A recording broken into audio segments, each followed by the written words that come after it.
TESOL Pop, Season 7, Episode 4. Hello and welcome to TESOL Pop, the mini podcast for busy teachers. My name is Laura, and joining me today to talk about writing excellent copy is Jennifer Murray. Jennifer has been in ELT for decades. She's been a teacher, a trainer, an editor, a publisher, and more. Now she's the owner of Best Words Copywriting, where she offers copywriting, copy coaching, and editorial services for ELT freelancers and small businesses. A very warm welcome to the show, Jennifer. Thank you for your time. Hi. Thank you very much for inviting me. In today's chat, we'll talk about the difference between copy and content, why copy is essential, and the key ingredients your copy needs to make an impact. One of the things we talked about when planning this episode is the difference between content and copy, and I was certainly quite confused between these two when we spoke, and you helped to clarify this wonderfully. Would you mind doing the same for our listeners? Yes, so I like to think of it as being a sort of content continuum. So if you think about a post that you might put on social media, on Instagram, about your favourite coffee shop, for example, that's a kind of content post. It's telling your audience something about you, what you like, what you enjoy doing. And then perhaps on your website, you might have a sales page that's promoting a new service that you're offering, maybe a mini language course or some training materials. And the words around that page, around your sales page, that's copy. So copy is about selling, but not in a sleazy way. I think sometimes selling sounds like something that we don't feel completely happy with. But copy is really persuasive words, persuasive language that you're informing your audience about what you do and why it's a good fit for them, and hopefully they will become clients. So it's kind of a continuum from educating, entertaining, informing, right the way through to persuading and selling. And why not? We're all businesses. We all want to sell in the end. That's really helpful to distinguish those two. You mentioned like the content post on social media versus a landing page that may promote a certain product or service that you're offering. Could you provide a few more examples of those different kind of copy scenarios and what they may look like? Yeah, so if we think about the continuum again, we're kind of going from entertaining, educating, inspiring, informing to selling. So an entertainment post could be a story about something that happened in your classroom and what the students or what you learned from that experience. So it's kind of sharing your life, something humorous about your life. An education post could be something about a language tip or a learning tip, how to expand your vocabulary, something like that. Inspiring could be a quote from someone that you found inspiring, or a book or a film or something that you've read that inspired you to think about teaching or learning or students in some different way. An information post could be something about an upcoming event that you're taking part in, or that you've helped to organise, or a conference that you want to attend, something like that would be of interest to your audience. And then a copy post would be more promoting a new service, promoting a sale that you have on, maybe promoting an event that you're organising and you'd like people to register for. So I think the first sets of posts, the informative, educational ones, are about you making contact with your audience, people getting to know you, getting to like you, getting to trust you. And if you've done all of those types of content posts, then when you get to a more copy-oriented one, a more sales-oriented one, you already have the trust of your audience. So it's much easier to talk about a service or a product that you've created and that you hope to launch and to sell. So thinking about good copy then, and thinking about the listeners of this podcast, we do have obviously teachers who are working in a school versus teachers who may be freelancers or owners of their own business. How can good copy help each of these different profiles of listeners? Good copy can help everybody, really. It doesn't really matter where you are at the stage of your career or your freelance journey or business owning journey. I think what's important is to start creating content and copy that suits where you are at the moment. So, for example, if you are a teacher who's working at a school, You can create content about what you do, about your favourite lesson, something that happened in class, some tips for other teachers. And what that does is get you started on your content creation journey. And it's a really great way to connect with other people, to meet peers, to build your sort of professional network, which can help with, training and opportunities like presenting at conferences or some writing work or whatever. And it's kind of your way to show your expertise. Because often in a classroom situation, you're doing really well in class, your students are all happy. And once you are out of the classroom, nobody really hears much about it.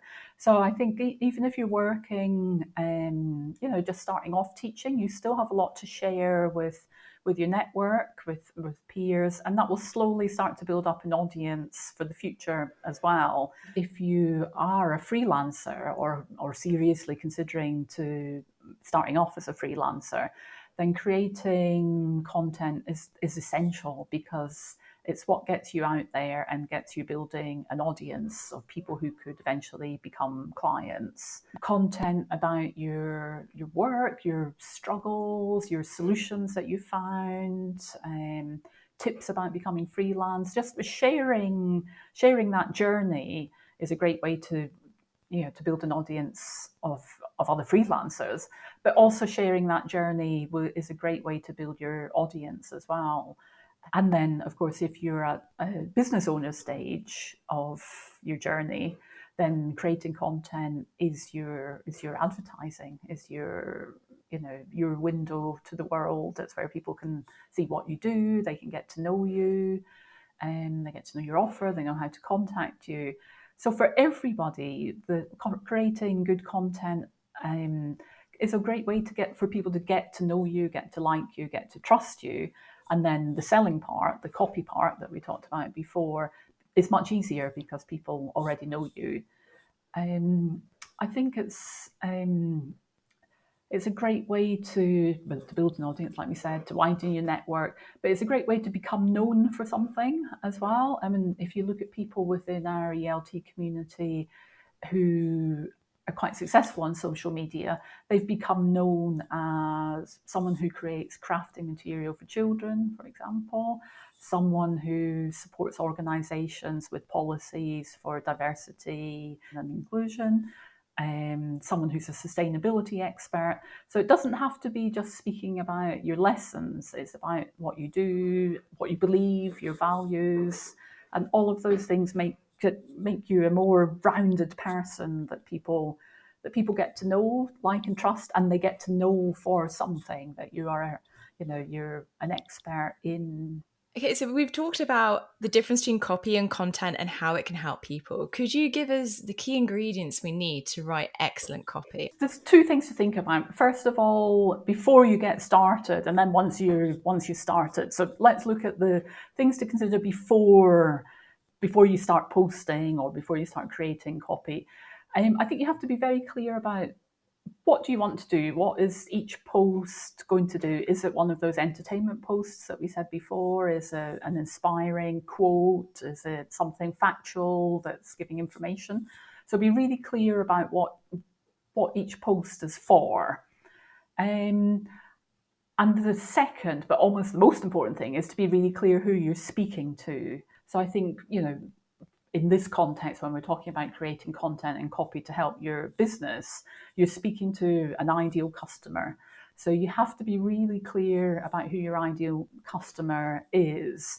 Then there's a lot of big decisions around about where to post. So are you going to use Instagram or LinkedIn or Threads? Where is the best place for you to post? And the best place for you to post really is where your audience are. So it comes back to knowing your audience. Where are they online? Are they on TikTok? Are they on Pinterest? I would recommend starting with one social media network and just concentrating on that, or else it becomes an awful lot of time and effort to cover 3 or 4 different social networks. So choose the best one for you, and the best one is where your audience is. And then think a little bit about what format you're going to use in your posts. So are you going to use videos or images or text or a little clip of audio, slideshows? And you obviously don't have to stick with the same format each time, but try and match the format to the intention of the content as well. And that will really help. And then I think maybe the final big decision is, you've thought about social networks, but think about having your own website or your own blog.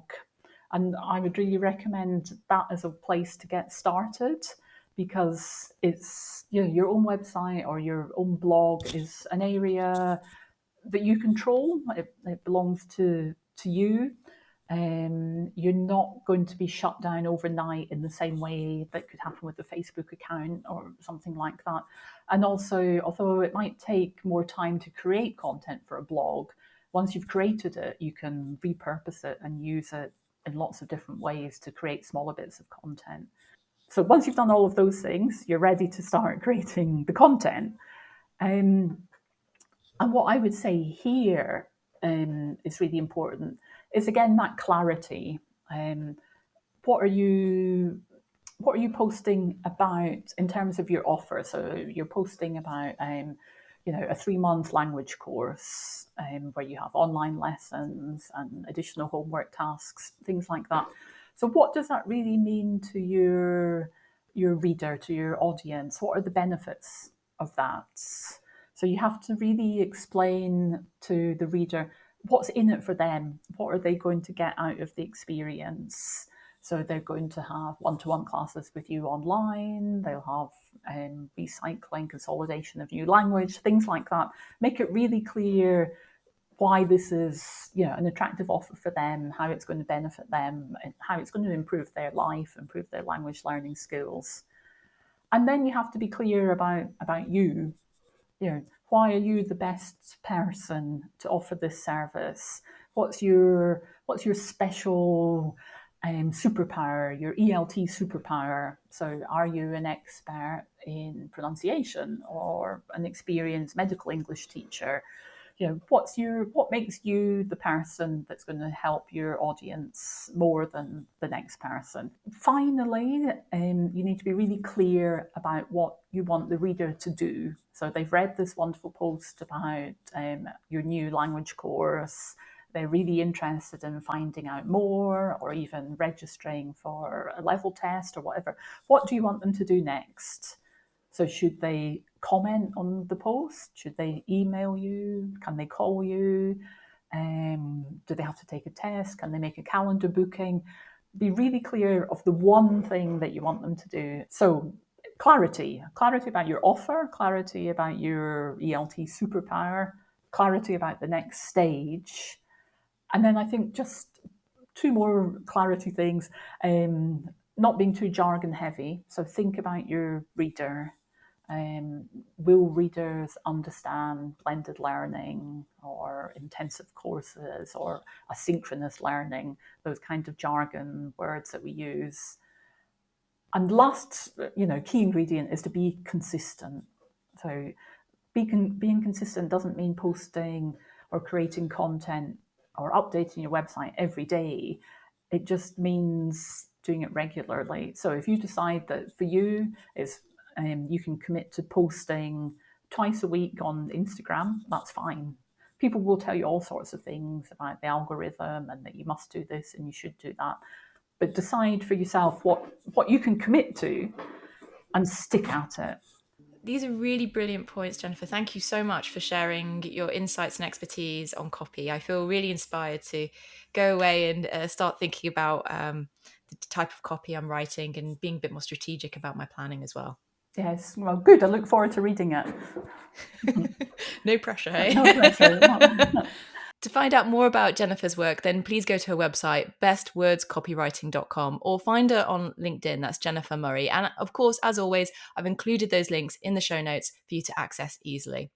If you have a question that you'd like us to answer, or you have a topic that you'd like us to talk about on the podcast, then you can contact us via Facebook, Instagram, or the website directly, TESOLpop.com. Finally, you can support the work we do at TESOL Pop by leaving a rating and review wherever you listen to the podcast. by sharing today's episode with your teaching community, or by even buying us a coffee at ko-fi.com/TESOL Pop.